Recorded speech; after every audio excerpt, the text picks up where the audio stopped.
வணக்கம் நண்பர்களே.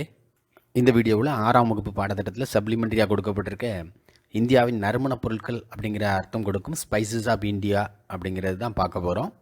இதில் எந்த விதமான கதையும் கிடையாது, ஒரு வரலாற்று பாடம் போல் தான் கொடுக்கப்பட்டிருக்கு. இந்த பாடத்தினுடைய முக்கிய நோக்கம் நறுமணப் பொருட்களினுடைய பெயரை படிப்பது என்பதால் சகோதரர் டேனி ஒவ்வொரு நறுமணப் பொருட்களினுடைய பெயராக சொல்லுவார். ஜாதி பத்திரி, ஏலக்காய், மிளகாய், மல்லி, ஜாதிக்காய், சீரகம்,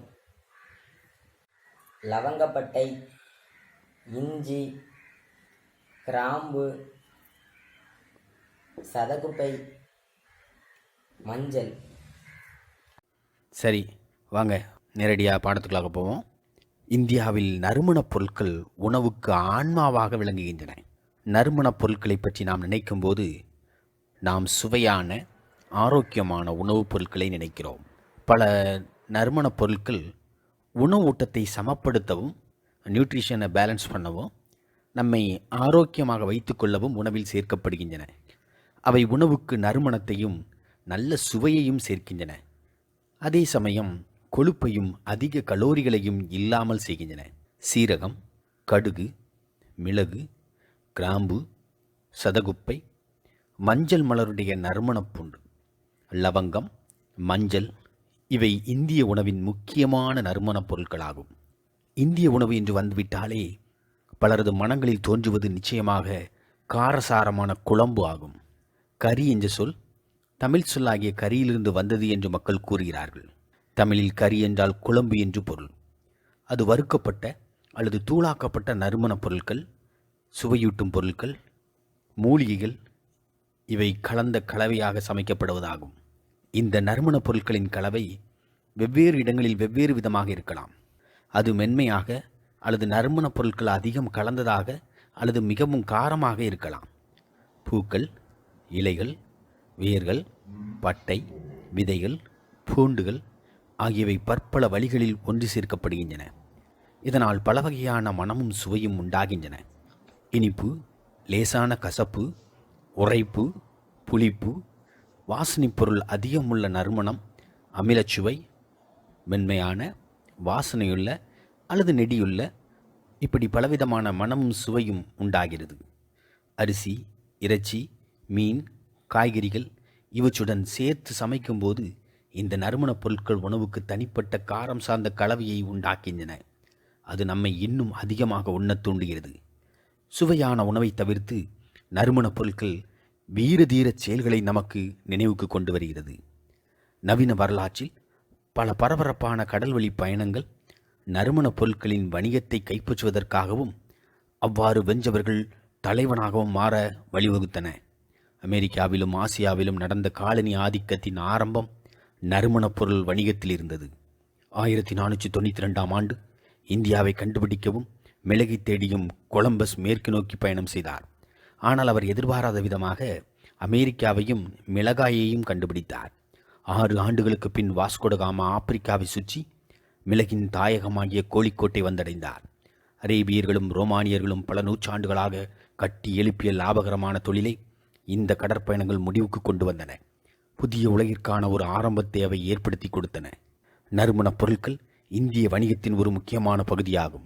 சுமார் 7000 ஆண்டுகளுக்கு முன்பே கிரேக்க ரோமானிய நாகரிகங்களுக்கு முன்னதாக மெசபடோமியா, சீனா, சுமேரிய, எகிப்து, அரேபியா ஆகிய நாடுகளுடன் நறுமணப் பொருட்கள் மற்றும் வாசனை திரவியங்கள், துணிகள் ஆகியவை வணிகம் செய்யப்பட்டன. இந்திய புராணங்கள், முதல் நூற்றாண்டில் ரோம பேரரசின் காலத்தில் எழுதப்பட்ட நூல்கள் ஆகியவை கிராம்பு பற்றி குறிப்பிடுகின்றன. பல ஆயிரம் ஆண்டுகளுக்கு முன்னதாகவே ஆயுர்வேத வல்லுநர்கள் சமையலுக்கும் மருந்துகளுக்கும் பயன்படும் நறுமணப் பொருட்கள் பற்றிய பட்டியலை எழுதியிருக்கின்றார்கள். இப்போது இந்த நறுமணப் பொருட்கள் எளிதிலே கிடைக்கின்றன. ஆனால் முன்னொரு காலத்தில் இந்திய நறுமணப் பொருட்களை பெறுவதற்காக மக்கள் தங்கள் உயிரையும் பொருட்படுத்தவில்லை. மிடில் ஏஜஸ் எனப்படும் மத்திய காலத்தில் பொது ஆண்டு 1100 முதல் பொது ஆண்டு 1450 வரை 1 பவுண்ட் எடையுள்ள இஞ்சியின் விலை ஒரு செம்மறியாட்டின் விலைக்கு நிகராக இருந்தது.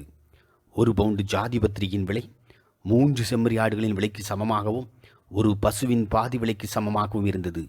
எம்மாடியோ, எல்லா நறுமணப் பொருட்களுக்கும் கிரீட நகையாக, கிரவுன் ஜுவல்லாக மிளகு இருந்தது. உலகில் மிக அவசியமாக விரும்பிய நறுமணப் பொருட்கள் எவை எவை?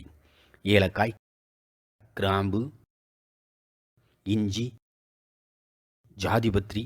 ஜாதிபத்ரி அப்படின்னா ஜாதிக்காய், அந்த நட்மக்கினுடைய மேல்தோடு பேர் தான் ஜாதிபத்ரி. ஜாதிக்காய் போன்ற நறுமணப் பொருட்கள் இந்திய கடற்கரைகளை தாண்டி உலகின் சமையலறைக்கு மனமும் சுவையும் ஊட்ட சென்றன. சமையலுக்கு நறுமணப் பொருட்களை பயன்படுத்துவதென்பது ஒரு நீண்ட வரலாறு கொண்டதாகும். சுமார் 52,000 ஆண்டுகள் பின்னோக்கி அது செல்கிறது. எப்படி மக்கள் நறுமணப் பொருட்களை பயன்படுத்த ஆரம்பித்தார்கள் என்பது நமக்கு உறுதியாக தெரியாவிட்டாலும் அது தற்செயலாக நடந்தது என்பதே முற்றிலும் சாத்தியமான ஒன்றாகும். எப்படி இருந்தாலும் நறுமணப் பொருட்கள் நமது உணவில் நீண்ட காலமாக ஒரு முக்கியமான பங்கு வகித்து வருகின்றன. முந்தைய நூற்றாண்டுகளில் நறுமணப் பொருட்கள் எளிதில் கிடைக்கவில்லை, மேலும் அவை மிகவும் விலை உயர்ந்தவையாக இருந்தன. இதனால்தான் நறுமணப் பொருள் வணிகர்கள் பணக்காரர்களாகிவிட்டார்கள். மிளகையும் லவங்கத்தையும் தற்போது அப்படி ஒன்றும் அதிக விலை கொடுத்து வாங்க வேண்டியதில்லை. இருப்பினும் அவை தம்முடைய மகிமையையும் மதிப்பையும் இழந்தது போல் தோன்றினாலும் சமையலறையில் அவற்றிற்குரிய இடத்தை அவை இன்னும் இழக்கவில்லை. குறிப்பாக இந்திய சமையலறையில் கருப்பு தங்கம் என அழைக்கப்படும் கருமிளகு கேரள கடற்கரையிலிருந்து வியாபாரம் செய்யப்பட்ட விலை மதிப்பு மிக்க நறுமணப் பொருளாகும். இந்தியர்கள் நீண்ட காலமாக கருமிளகை பயன்படுத்தி வருகின்றனர். சுமார் 5000 ஆண்டுகளாக விவசாயிகள் இதை பயிரிட்டு வருகிறார்கள். இதை வடக்கு மேற்கு ஆசிய பகுதிகளுக்கு ஏற்றுமதி செய்தார்கள். இந்த வியாபாரம் விரைவில் கிரேக்கம், ரோம், ஐரோப்பா, சைனா ஆகிய நாடுகளுக்கு பரவியது. முகலாய பேரரசில் இது மிகவும் பிரபலமானது. ரோம் நாட்டின் பணக்காரர் வீடுகளில் உள்ள சமையல் குறிப்புகள் பழங்கால ரோம் நாட்டில் நறுமணப் பொருட்களுக்கு இருந்த மதிப்பை காட்டுகின்றன. இந்தியாவுடன் வாணிகம் செய்வதற்காக ரோமானியர்கள் ஒவ்வொரு வருஷமும் எகிப்திலிருந்து 120 கப்பல்களை அனுப்பி அதிக அளவில் மிளகை தங்கள் நாட்டிற்கு கொண்டு போயினர். அடுத்து லவங்கத்தை குறித்து பார்ப்போம். ரொம்ப நீண்ட காலமாக இந்தியர்கள் லவங்கத்தை பயன்படுத்தி வருகின்றனர். பொது ஆண்டுக்கு முன் 2700 சீனர்கள் லவங்கத்தை பற்றி எழுதியிருக்கிறார்கள். உணவுக்கு அதிக சுவையும் மனமும் கூட்டுவதுடன் லவங்கம் உணவை பாதுகாக்கவும் உதவுகிறது. உலகின் மற்ற பகுதிகளில் உள்ளவர்களும் லவங்கத்தின் நறுமணத்தையும் சுவையையும் பாராட்டினார்கள். அவர்கள் அதை விரும்பியதுடன் அதற்கு நல்ல விலை கொடுக்கவும் விரும்பினார்கள். கிரேக்கர்கள், ரோமானியர்கள், எகிப்தியர்கள் இந்தியாவிலிருந்து லவங்கத்தை வாங்கினார்கள். இந்தியாவிலிருந்து ஐரோப்பாவிற்கும் மத்திய தரைக்கடல் பகுதிக்கும் கொண்டு வரப்படும் லவங்கத்திற்கு வரி விதிப்பதன் மூலம் வெனிஸ் நகரத்தவர்கள் மிடில் ஏஜஸில் பணக்காரர்களாக மாறினர். அடுத்து உங்களுக்கு தெரியுமா அப்படின்னு ஒரு பாக்ஸில் கொடுக்கப்பட்டிருக்கு. இந்தியர்கள் வளர்த்த ஆரம்பகால செடிகளில் கரும்பும் ஒன்றாகும். சக்தி கொடுப்பதற்கும் நல்ல ருசிக்காகவும் அது மிகவும் மதிப்பு மிக்கதாக கருதப்படுகிறது. அடுத்து ஒரு டேப்லர் காலம் கொடுக்கப்பட்டிருக்கு. அதை குறித்து பார்ப்போம். நறுமணப் பொருட்களுடைய வரலாறு, அதுதான் டேப்லர் காலமாக கொடுக்கப்பட்டிருக்கு. பொது ஆண்டுக்கு முன் 3000 பொது ஆண்டுக்கு முன் 200 வரையிலும் அரேபியர்கள் நறுமணப் பொருட்களையும் மூலிகைகளையும் ஆரம்பகால நாகரிக மக்களிடம் வியாபாரம் செய்தனர். பொது ஆண்டுக்கு முன் 200 பொது ஆண்டுக்கு முன் 1200 வரை ரோமானியர்களின் கட்டுப்பாட்டில் இந்த வணிகம் காணப்பட்டது. பொது ஆண்டு 1200 பொது ஆண்டு 1600 வரை கிழக்கிந்திய பகுதிகளுக்கான பாதைகளை ஐரோப்பியர்கள் ஆராய்ந்தார்கள். பொது ஆண்டு 1400 முதல் பொது ஆண்டு 1600 வரை நறுமணப் பொருட்கள் வணிகத்தை கைப்பற்றும் போர்களை துவக்கின. பொது ஆண்டு 1500 பொது ஆண்டு 1700 வரை ஆங்கிலேயர்கள் நறுமணப் பொருட்களை குறித்து ஆராயத் துவங்கினர். பொது ஆண்டு 1600 பொது ஆண்டு 1900 வரை அமெரிக்கர்கள் நறுமணப் பொருள் வணிகத்தில் நுழைகிறார்கள். இன்னைக்கு நிலைமை மிளகு, ஏலக்காய், இஞ்சி, மிளகாய், மஞ்சள், கொத்தமல்லி, சீரகம் இவற்றை இந்தியர்களாகிய நாம் ஏற்றுமதி செய்கின்றோம். இத்துடன் இந்த சப்ளிமெண்டரியானது முடிவடைகிறது. நறுமணப் பொருட்களினுடைய வரலாறை ஒரு வரலாற்று பாடம் போல் தொகுத்து வழங்கியிருக்கிறது. நன்றி.